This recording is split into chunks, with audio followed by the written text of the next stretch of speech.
Whistle berdiri di atas fondasi horor yang sudah sangat sering digunakan. Benda terkutuk yang memicu rangkaian kematian, ditulis oleh Owen Egerton dan disutradari oleh Corin Hardy. Film ini tidak mencoba mendefinisikan ulang genre, melainkan berjalan lurus di jalan aman yang sudah dipetakan film-film sebelumnya. Pendekatan ini membuat Whistle terasa langsung familiar sejak menit-menit awal. Penonton horor yang berpengalaman bisa menebak struktur ceritanya tanpa usaha. Pembuka tragis, pengenalan remaja bermasalah, aturan kutukan, lalu kematian satu persatu. Tidak ada kejutan struktural yang berarti. Namun ada sisi positif dari pilihan ini, karena tidak sibuk menipu penonton dengan twist yang berlebihan. Film ini bergerak cepat, eksposisi disampaikan lugas, bahkan cenderung terburu-buru. Seolah Whistle tahu bahwa kekuatannya itu bukan pada cerita, melainkan pada bagaimana kematian itu disajikan. Masalahnya, ketika sebuah film horor sepenuhnya bersandar pada formula, ia juga membuka diri pada kritik terbesar genre ini. Terasa malas, dan itulah kesan yang sulit dihindari sepanjang Whistle. Film dibuka dengan adegan yang cukup efektif. Mason, bintang basket sekolah, mati terbakar secara mengenaskan di kamar mandi sekolah. Adegan ini langsung menetapkan nada film ini, yaitu brutal, cepat, dan tanpa ampun. 6 bulan kemudian cerita pun beralih ke Chris, murid pindahan dengan trauma berat akibat kematian ayahnya. Chris mewarisi loker Mason dan menemukan sebuah fluid tengkorak yang ternyata adalah Aztec Death Whistle.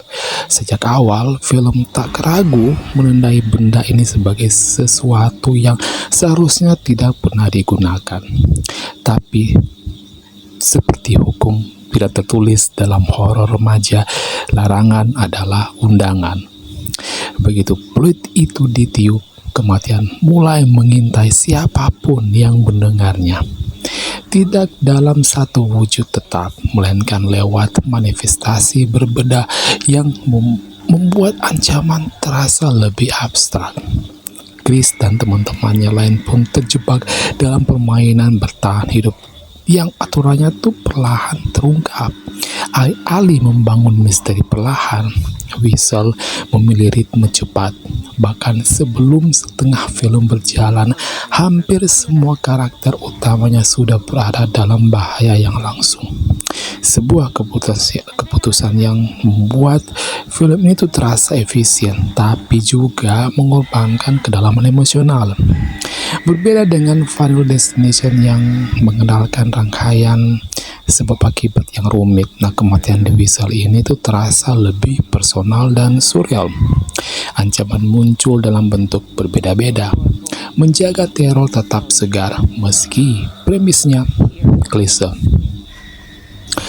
Secara visual, Whistle mengusung estetika horor remaja era 90-2000-an dengan palet warna desaturasi dan semburat warna cerah di momen-momen tertentu.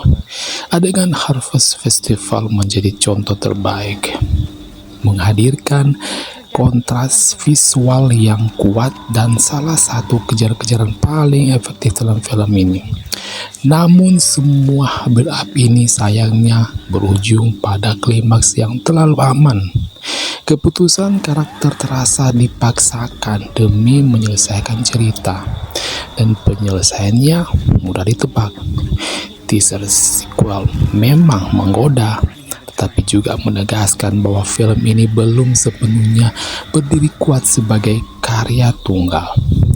Whistle adalah horor remaja yang klise, kadang malas, tapi tidak sepenuhnya gagal. Ia tidak menawarkan inovasi besar, namun menembusnya dengan adegan kematian yang kreatif, ritme cepat, dan atmosfer throwback yang cukup solid.